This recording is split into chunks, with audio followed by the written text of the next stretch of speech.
살아계신 하나님 아버지, 지난 3일간도 주님 은혜 가운데 살다가 주님을 기억하고 주님을 만나고 싶고 주님 앞에 예배하고 싶어 나온 주의 자녀들을 기억하여 주옵소서. 이 시간도 온전함으로 신실함으로 하나님 앞에 엎드릴 때에 예배가 온전하게 하나님 앞에 드려지는 예배가 되게 하시고, 우리의 삶 가운데 주님께서 우리의 삶을 어떻게 이끌어 가실지, 어떻게 역사하심 가운데 우리 삶이 펼쳐질지, 열어질지 간증하며 살아가는 예배가 되게 하옵소서.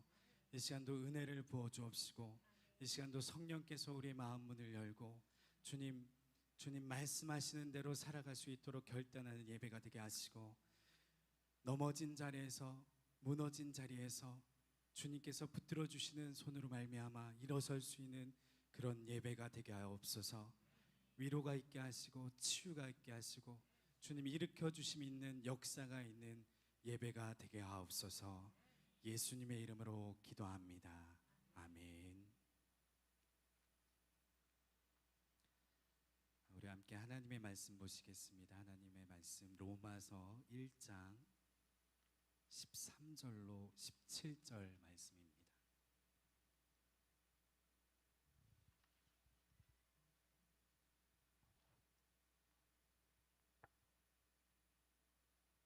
로마서 1장 13절로 17절까지 한 절씩 교독으로 봉독하시겠습니다.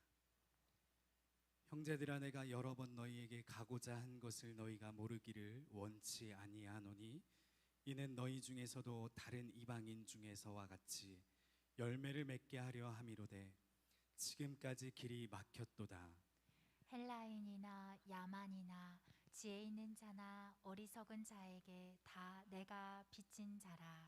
그러므로 나는 할 수 있는 대로 로마에 있는 너희에게도 복음 전하기를 원하노라. 내가 복음을 부끄러워하지 아니하노니 이 복음은 모든 믿는 자에게 구원을 주시는 하나님의 능력이 됨이라. 첫째는 유대인에게요 또한 헬라인에게로다. 함께 봉독하십니다. 복음에는 하나님의 의가 나타나서 믿음으로 믿음에 이르게 하나니, 기록된 바 오직 의인은 믿음으로 말미암아 살리라 함과 같으니라. 아멘. 수요 예배 나오신 여러분을 주님의 이름으로 환영합니다. 또한 온라인 예배로 함께 예배 드리시는 모든 합정교회 성도님들 주님의 이름으로 축복하고 환영합니다. 일본에 가면 동경에 데이코쿠 호텔인가요? 제국 호텔이라고 불리는 호텔이 있습니다. 건축한 지 100년이 훨씬 넘은 호텔인데 국보급 호텔이죠. 이 호텔은 미국의 건축가 중에 신화라고 불리는 프랭크 로이드 라이트라는 사람이 건축을 했는데, 당시 이 호텔이 1890년도에 처음 건축이 되었고요. 프랭크 라이트 이 건축가께서는 1920년도쯤에 재건축을 담당하셨던 것 같아요. 근데 건축 초기부터 많은 비난을 받았다고 합니다. 왜냐하면 총 공사 기간이 4년이 걸렸는데 2년 동안 무려 기초 공사를 했다고 합니다. 2년 동안 기초 공사를 하다 보니까 공사 기간이 많이 늘어나다 보니까 건축비가 그만큼 더 많이 들어가게 되고, 그래서 한때 무리하게 돈을 많이 들여서 지은 건물이라는 이런 불명예스러운 건축물이라는 낙인이 이 제국 호텔의 뒤를 따라왔습니다. 그런데 그 건축할 이 역사적 고증이 좀 필요하긴 한데, 건축할 당시 1923년도인가요? 그때였는지, 그때도 대지진이 한 번 있었죠. 그리고 나서 약 50년 정도 지나고 나서 동경에 또 한 번 대지진이 일어났는데, 모든 건물들이 다 무너지고 막 도로가 끊겨지고 아수라장이 되었는데, 이 제국 호텔만큼은 끄떡없이 버텼다고 합니다. 손상이 되지 않았다고 하는 거예요. 그 이후에 그렇게 수많은 사람들이 저렇게 돈을 많이 들인 호텔이라고 이렇게 비난하던 사람들이 이제는 기초를 튼튼히 하는 것이 무엇보다 중요하구나라는 것을 알릴 때 쓰는, 강조할 때 쓰는 그 건축물을 예로 들 때에 이 제국 호텔을 꼭 든다는 것이죠. 오랜 시간 비난의 대상이었던 라이트는 이 사건 이후에 건축 혹시 전공하신 분 없으시죠? 예, 그 건축하시는 분들에게는 신화로 남겨졌다고 합니다. 비슷한 이야기로 중국에 가면은 모소 대나무라고 있습니다. 이 나무의 특징은요, 모종을 심으면 4년 동안 한 3cm 정도만 이렇게 자라난다고 합니다. 그런데 4년 이후에 어느 순간부터 줄기가 무섭게 자라나기 시작하는데 단 6주 만에 약 15m 정도가 쭉쭉쭉쭉 뻗어서 자란다고 합니다. 여러분 4년 동안 3cm 자랐던 나무가 6주 만에 15m가 자라면 이 나무 건강할까요? 네, 건강하지 않을 거라는 게 상식이죠. 이게 막이 있어가지고 굉장히 이렇게 거리감이 드네요, 여러분들과. 과학적으로 6주 만에 이토록 급성장하는 식물이 있다면 결코 건강하지 않는, 성하지 않는 식물이라고 판단을 할 텐데, 그러나 이 나무는요 너무나 견고하게 울창한 숲을 이룬다고 합니다. 왜냐하면 4년 동안 위로 자란 게 아니라 어디로 자랐어요? 아래로 뿌리를 깊게 내렸기 때문에 4년 단 6주 동안 그렇게 15m를 자라도 건강하게 단단하게 숲을 이룰 수 있다는 겁니다. 여러분 뿌리는 이처럼 매우 중요합니다. 같은 맥락으로 이런 원리들을 영적으로 좀 대입을 해보면요, 오래 믿음 분일수록 점점 뿌리가 깊이 내려가고 복음의 열매가 많이 맺혀야 하는 것이 당연합니다. 그런데 이상하게도요, 주로 예배의 감격을 누리고 우리가 일상생활 속에서 이 복음의 능력으로 정말 굉장한 변화를 보여주고 살아가는 분들은, 이 인생 가운데 역동적으로 복음이 작동하는 분들은 상당히 높은 확률로 초신자분들이 많습니다. 여러분 동의 안 하시나요? 왜 이런 현상이 일어날까요, 여러분들? 안타까운 마음으로 오늘 본문을 들여다보면 15절에 이렇게 말씀하고 있습니다. 그러므로 나는 할 수 있는 대로 로마에 있는 너희에게. 여러분 단호한 각오로 바울이요, 할 수 있는 대로 복음을 전하여야겠다라고 이렇게 비장한 다짐을 밝히는데 그 대상이 누굽니까? 로마 성도들이라는 거예요. 이 본문 이전에 7절에 보면 이 로마에 있는 사람들은 불신자가 아닙니다. 이미 예수님을 영접한 자들에게 복음을 전하겠다고 바울이 밝히고 있습니다. 바울이 복음 전하기를 갈망하는 대상이 불신자들이 아니라요, 이미 예수님을 영접한 기존 신자라는 것입니다. 여러분 그냥 신자도 아니고 8절에 보면 너희 믿음이 온 세상에 이렇게 밝히고 있습니다.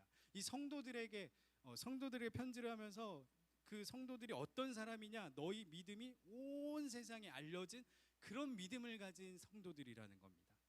온 세상에 소문이 퍼질 정도로 믿음이 좋다는 로마의 성도들이 바울이 지금 복음 전하겠다고 밝힌 그 대상이라는 겁니다. 여러분 무엇을 의미합니까? 굉장히 중요한 영적인 의미가 있습니다. 자, 우리가 복음을 전하자, 우리가 나가서 정말 예수님의 이 기쁜 소식을 전하자 하면 우리는 당연히 그 대상이 불신자라고 생각을 합니다. 그런데 바울은요, 이미 예수 잘 믿는다고 소문나 있는 누구에게? 로마 성도들에게 복음 전하기를 갈망했다고 오늘 본문에서 말씀하고 있습니다. 여러분 이것이 왜 필요합니까? 여러분 왜 이미 오래 신앙생활 했고 정말 온 세상에 그 믿음이 퍼질 정도로 소문이 날 정도로 그렇게 믿음 좋다고 소문이 난 이 로마의 성도들에게 왜 또 다시 가서 복음을 전하겠다고 바울이 이렇게 밝혔을까요? 복잡하게 생각하실 필요가 없습니다. 오래 믿어도요, 오래 교회 다녀도, 교회를 잘 다녀도 여전히 우리에게 복음이 필요하다는 겁니다. 여러분들에게 질문을 드려볼까요? 여러분이 그 처음 예배당에 발을 들였던 그때를 기억하십니까? 여러분들이 처음 그 누군가에게 전도를 받고선, 혹은 여러분들이 어느 날 갑자기 막 이렇게 마음이 일어서 교회에 처음 나왔던 그 설렘과 감격 기억하십니까? 저는 그런 설렘과 감격은 없었는데요 라고 하시면 어쩔 수 없지만 여전하십니까? 감격이 여전하십니까? 예배당에 딱 들어오는 그 순간 이 예배당의 이 공기만 접해도 가슴이 벅차오르고 막 눈물이 나오고 주체 못할 감격으로 신앙생활을 했던 그때 지금도 여전히 생생하십니까? 다들 표정이 저는 그런 적 없는데요 라는 표정인데 저는 그랬어요. 근데 이 질문이 저부터가 자유롭지 않습니다. 저에게 누군가 이런 질문을 해오면 글쎄요 그 감격 지금 생생한지는 잘 모르겠습니다 이렇게 대답할 것 같아요. 왜냐하면 지금도 아직도 제 머리에는 선하거든요. 그 신학대학교 처음 들어가서 기숙사 생활을 했는데 기숙사부터 교회 그 학교 채플까지 거리가 꽤 됐어요. 꽤 멀었고 언덕이었어요. 근데 새벽에 일어나서 새벽 예배를 가는데 그 기숙사에 있었던 신학생들이 다 그 새벽 4시에 일어나가지고 다 나와가지고 그 일렬로 그 캄캄한 새벽에 일렬로 그 채플실을 올라가던 그 행렬을 저는 아직도 기억해요. 얼마나 감격스럽던지 와 내가 드디어 신학대학교에 와가지고 이렇게 저 전도사님들 저 믿음의 선배들과 함께 새벽 예배를 드리러 가는구나. 그 고요한데 뭔가 그 막 굉장히 생동감 있게 그 예배 드리러 가던 그 길을요 저는 아직도 생생하게 기억합니다. 그냥 채플실에 앉기만 해도 막 감격이 막 밀려오고요 눈물이 나오고. 근데 목사님 지금도 그 감격이 저기 예배당 들어올 때 막 이렇게 막 밀려오십니까? 누군가 저에게 질문하면 막 너무 당황스러울 것 같아요. 네 하고 이게 뭐 저기 얼른 앉으시죠 하고 들어갈 것 같아요. 자유롭지 않습니다. 작년의 감격, 하다못해 지난주와의 감격과도 또 다른 게 우리 사람들의 마음이라는 겁니다. 이유가 무엇입니까? 대답은 간단합니다. 이것이 저와 여러분들의 본능이기 때문입니다. 내버려 두면 저절로 식어지는 것이 우리의 본능이라는 겁니다. 여러분 그래서 오늘 함께 말씀을 묵상하면서 권면드리기 원합니다. 여러분 우리 모두 복음의 능력을 경험하는 저와 여러분 되기를 바랍니다. 오늘 본문 16절에 나오는 능력이라는 이 단어는요 영어 이 다이너마이트의 그러니까 원어적으로 어원이 되는 단어이거든요. 그러니까 복음의 능력은 그만큼 어떻다는 거예요? 역동적이고 막 다이너마이트 막 파괴력이 있고 막 이렇게 빵 하고 터지는 그런 엄청난 능력이 있는 것이 바로 능력이라는 거예요. 복음의 능력이라는 거예요. 여러분 바울이 이 위대한 사도가 될 수 있었던 것은요 이 다이너마이터 같은 파괴력이 있는 복음의 능력이 그의 삶을 견인했기 때문입니다. 날마다 그 능력이 바울의 인생을 날마다 인도했다는 것이 이 성경 말씀에 바울 서신에 막 녹아져 있다는 겁니다. 여러분 복음의 능력을 경험하면 복음을 부끄러워하지 않습니다. 그런데 실상 교회에서는 뜨겁게 예배하고 막 뜨겁게 찬양하고 아멘 아멘 하고 정말 열심을 다해서 찬양하고 기도해도 세상에 나가면 교회 다니는 것조차 모르는 경우가 많지 않습니까? 막 저 직장 생활 할 때 그랬던 적 있었던 것 같아요. 막 열심히 그 직장 생활 열심히 하는데 그 어떤 분이 갑자기 저한테 물어봐요. 선생님 교회 다니세요? 교회 다녔던 거예요? 막 그 질문이 막 굉장히 막 찔리더라고요. 그래도 직장 생활해도 내가 주말에는 전도사 사역을 하고 있는데 이런 질문을 들어서는 되겠는가?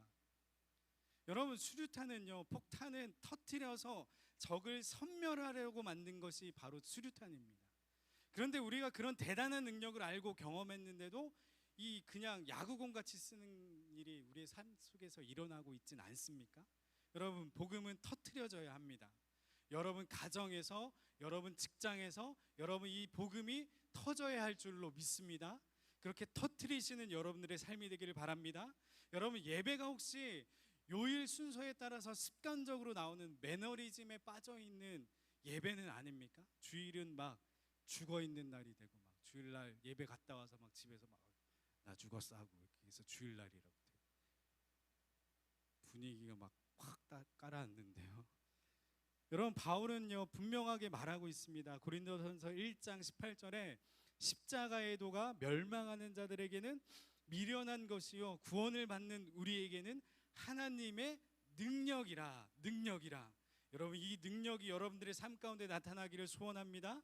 창조주 하나님의 능력이 여러분 삶에 실제적으로 나타나기를 기도합니다. 그 복음이요 날마다 새롭게 여러분들의 삶 가운데 경험되어지는 여러분들의 삶이 되기를 축복합니다.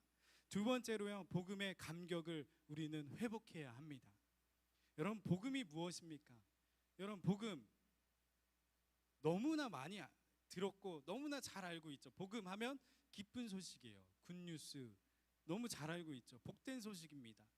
인류가 이 복음이라는 것은요 인류가 범죄함으로 하나님과 우리가 원수가 되었어요. 멀리 떨어져 있어요. 도무지 이렇게 가까이 갈래야 갈 수 없는 그런 어떤 그 물리적으로 이렇게 떨어진 상태가 우리가 그 죄된 상태인 거예요. 그래서 인생의 지도를 우리가 다 잃어버렸는데 우리가 어디로 갈지 몰라서 막 그 고와 같은 인생이 바로 우리의 인생인데 그렇게 한 치 앞도 알 수가 없어서 장님처럼 캄캄한 인생이 우리 여러분들의 인생인데 영안이 감겨져서 눈에 보이는 세계 외에 다른 것을 볼 수가 없는 우리를 위해서 하나님과 인간 사이에 다리가 생긴 게 바로 복음입니다. 우리의 힘으로는 도무지 도달할 수 없는 하나님과의 거리, 그 물리적 장벽, 거리에 갈 수 있는 다리를 놓아주신 게 바로 복음이라는 거예요. 그 소식이 복음이라는 거예요. 길이 만들어졌다는 소식이 복음이라는 거예요. 여러분 하나님께서 마이크가 자꾸 끊기는데 그래서 하나님께 그 복음에 대한 소식만 들으면 복음에 대해서 생각만 하면 하나님께 대한 감사가 고요. 구원받았다는 기쁨을 주체할 수 없는 것이 복음입니다. 이 하나님의 심정을 회복하는 것이 복음인데요. 로마서에 이 하나님이라는 단어가 몇 번 나오는지 여러분 아십니까? 무려 하나님이라는 단어가 153번이 나옵니다. 이 바울이요 그렇게 복음의 능력을 감격 속에서 외친 그 하나님만 생각하며 하나님 하면서 감격으로 외친 그 하나님이요. 여러분 삶 속에서 하나님 이렇게 생각하며 여러분 감격이 막 밀려오십니까? 하나님 생각하며 여러분 막 방금 전까지 너무 낙심되고 절망하더라도 막 벌떡 일어나면서 힘이 생기고 막 감격이 있습니까? 가슴이 벅차오르십니까? 여러분 복음은요 정말 놀라운 변화입니다. 내게 직면해 있는 현실적인 어려움을 이겨내게 하는 능력이요 바로 복음이라는 거예요. 여러분 간증 좋아하시죠? 간증 누군가의 간증을 들으면 여러분들도 막 가슴이 따뜻해지고 와 정말 대단하다. 정말 하나님의 은혜가 정말 감격스럽다. 이런 생각 하시죠? 안 하세요? 그런데 여러분 간증을 들으면서 그냥 저 간증이 저 사람의 간증에서 끝나는 것이 아니라 간증은 그냥 남의 얘기뿐이다 라고 이렇게 생각하는 것이 아니라 여러분들이 정말 복음을 능력을 경험했다면 내 간증이다. 나도 저런 간증이 있어 라고 여러분들 고백하는 삶이 되기를 주의 이름으로 축복합니다. 복음으로 날마다 간증이 되는 삶이 되기를 기도합니다. 고린도후서 6장 10절에 이렇게 바울이 말씀하고 있죠. 근심하는 자 같으나 항상 기뻐하고 가난한 자 같으나 많은 사람을 부유하게 하고 아무것도 없는 자 같으나 모든 것을 가진 자로다. 여러분 이 말씀이 이론이 아니라 정말 이 남의 간증이 아니라 여러분들의 삶의 실제가 되기를 축복합니다. 바울이요 이 옥중에서 쓴 서신들 뭐가 있죠? 에베소서, 빌립보서, 골로새서 또 뭐가 있죠? 빌레몬서. 담임 목사님의 심정이 너무 막 이해가 되네요. 여기 있으니까 막 여기 앞에가 막 가려져 있고 여러분들 마스크 쓰고 계시고 뭐 이렇게 에베소서 하면 빌립보서, 골로새서, 빌레몬서 막 이렇게 나와야 되는데 안 나오고 막 너무 막 저는 막 여기 혼자 고립되어져 가는 것 같고 이렇게까지 말씀을 드리는데도 아무런 표정의 변화가 없으신 여러분들을 보니까 너무 막 그러네요. 여러분 이 에골빌빌이라는 이 옥중 서신이요, 심지어 빌립보서는 어떤 별칭이 있습니까? 환희의 서신, 기쁨의 서신, 이 별칭이 붙을 정도로 이 정말 감옥에서 쓴 거라고는 생각이 안 될 정도로 기쁨이 가득하고 감사가 가득한 이 서신들, 성경이 에골빌빌이에요. 어디를 찾아봐도 힘들다, 어서 나를 좀 구해다오, 나 좀 그 면회 좀 와다오, 시름시름 앓는 소리가 하나도 없습니다.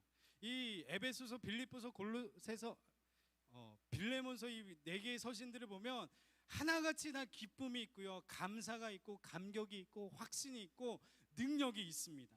여러분, 무엇이 그렇게 바울로 하여금 기쁨과 감격과 확신 속에 살아가게 했습니까? 그 차디찬 감옥 속에서 바울로 하여금 그 입술의 열매가 끊이지 않게 했습니까? 또 그 기쁨과 감격이 바울 내면에만 머물러 있지 않고 이 성경을 써내려가면서, 서신을 써내려가면서 수많은 성도들에게, 그리고 2000년이 지난 저와 여러분들에게, 이 수많은 주의 자녀들에게 감격과 능력이 됩니까? 어떻게 이것이 가능할 수 있습니까? 여러분, 복음은 능력이기 때문입니다. 이것으로밖에 설명이 안 돼요. 복음은 능력이기 때문이에요. 현실적으로는 근심거리가 짓누르지만 생각하면 감격인 것이에요.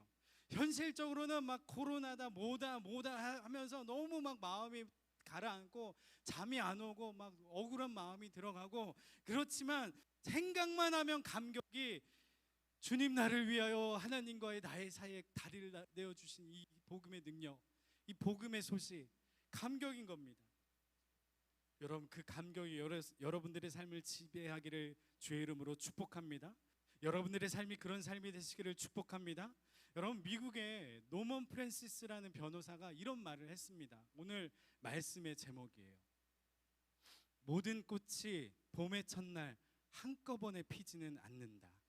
모든 꽃이 봄의 첫날 한꺼번에 피지는 않는다. 여러분, 다른 곳을 바라보지 않고 하나님이 여러분들을 얼마나 사랑하시고, 비록 다른 꽃을 막 피우고 계시는 가운데 있지만 여러분들의 꽃이 안 피었다고 여러분 원망하거나 절망하지 않는 우리가 되기를 소원합니다. 모든 꽃이 봄의 첫날 한꺼번에 피지는 않는데요. 여러분, 또 비슷하게 누가 한 말인지는 모르겠는데 작자 미상이에요. 근데 항상 저의 마음속에 새겨진 말이 하나가 있어요. 여러분, 정말 명언인 것 같아요. 잘 들어보세요. 목적이 있는 기다림은 흔들림이 없습니다. 목적이 있는 기다림은 흔들림이 없습니다. 여러분, 지금은 조금 느린 것 같고, 지금은 조금 답답하고 조급한 마음이 여러분들의 삶 가운데 자리할 수 있지만, 여러분 잊지 않기를 원합니다. 여러분 한 명 한 명에게 분명한 목적이 있으시고, 하나님은 여러분들의 삶을 이끌어가고 계시고 가꾸고 계시다는 것을 잊지 않는 저와 여러분 되기를 소원합니다. 여러분들의 인생 지도를 이미 하나님은 다 그려놓으시고, 자 이제 따라와라 이렇게 말씀하시고 기다리시는 분이 하나님인 줄로 믿습니다. 그것을 언제나 자각하고 인식하는 저와 여러분 되기를 바랍니다. 여러분, 주님이 어떤 분이십니까? 목적이 있는 기다림으로, 확실한 목적으로 저와 여러분들의 삶 가운데 찾아오셨습니다.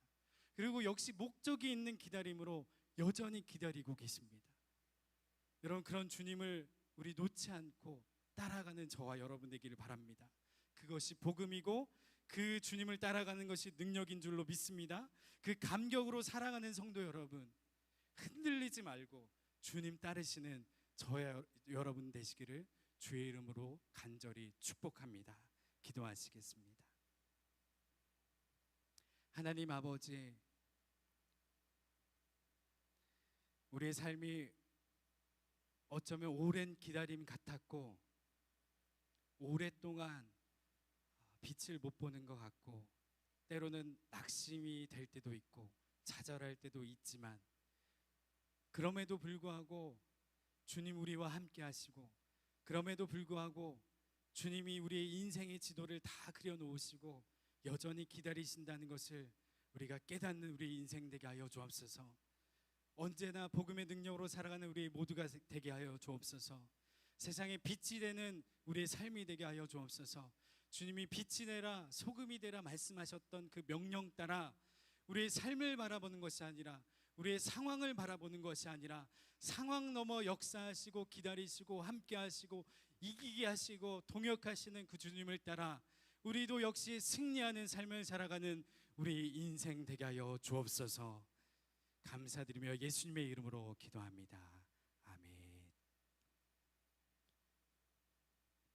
네, 우리 수요 예배에 오신 여러분들, 또한 온라인으로 함께 예배 드리시는 우리 성도님들, 주님의 이름으로 환영하고 축복합니다. 우리 눈 인사로 함께 서로 인사하겠습니다. 네, 감사합니다. 광고 시간인데요. 성도님들의 생업과 사업 그리고 삶에 쓸 것을 언제나 준비하시고 채워주시는 그 주님의 은혜와 풍성함을 위해서 언제나 기도하겠습니다. 우리 성도님들 힘내시기 바라고요. 또한 그 가운데서도 여러분들 하나님에 대한 믿음과 확신을 놓지 않는 우리 성도님들 되시길 바랍니다. 또한 함께 어려움을 겪고 있는 나라 이웃을 위해서 기도해 주시는, 기도가 끊이지 않는 우리 합정교회가 되기를 또한 부탁을 드리겠습니다. 우리 그 성도 동정회는요, 우리 토요일 날 방승일 장로님, 김경숙 권사님의 자녀분 결혼하시죠. 그리고 우리 최칠봉 권사님, 인순애 권사님 자녀분 역시 결혼하십니다. 광고에서 참고하셔서 축하해 주시고 참여해 주시면 감사하겠습니다. 어려움을 겪고 있는 우리 주변의 이웃들을 위해서 함께 기도해 주시길 바라고요. 또한 특별히 우리 원두현 집사님께서 어제인가요? 일하는 중에 부상을 당하셔서 수술하셨답니다. 다행히 수술은 잘 됐고요. 우리 회복을 위해서 기도해 주시기 바랍니다. 그리고 15여선교회 신선한 13속에 있는 우리 강수경 집사님, 아버님께서 어제 소천하셨다고 합니다. 내일 발인이고요. 하나님의 위로하심이 있기를 기도합니다. 우리 함께 기도해 주시면 감사하겠습니다. 제가 기도하고요. 주기도문으로 우리 수요 예배를 마치겠습니다. 하나님 아버지, 우리의 삶 가운데 확실한 목적으로 찾아오시고 도저히 우리의 힘으로는, 우리의 능력으로는 닿을 수 없는 하나님과의 거리에 다리가 되어주셔서 확실한 목적으로 여전히 기다리시는 그 주님을 우리가 잊지 않은 우리 모두가 되게 하여 주옵소서. 우리의 삶이 비록 우리의 생각과 뜻과 계획대로 되지 않을지라도 계획하시는 주님을 믿고 신뢰하며 살아가는 우리의 삶이 되게 하여 주옵소서. 그렇게 살아갈 때에 우리가 생각하지도 못했던 그런 하나님의 계획에 따라 놀라운 하나님의 역사의 그 중심에 살아가는 우리의 인생 되게 하여 주옵소서. 그렇게 하나님께서 보호하여 주시는 우리 합정교회가 되게 하여 주옵소서. 이렇게 하나님께서 보호하시고 이끄시는 우리 나라와 민족이 되게 하여 주옵소서. 감사하며 예수님의 이름으로 기도합니다. 아멘. 하늘에 계신 우리 아버지여, 이름이 거룩히 여김을 받으시오며 나라의 임하옵시며 뜻이 하늘에서 이룬 것 같이 땅에서도 이루어지리이다. 오늘날 우리에게 일용할 양식을 주옵시고 우리가 우리에게 죄 지은 자를 사하여 준 것 같이 우리 죄를 사하여 주옵시고 우리를 시험에 들게 하지 마옵시고 다만 악에서 구하옵소서. 대개 나라와 권세와 영광이 아버지께 영원히 있사옵나이다. 아멘.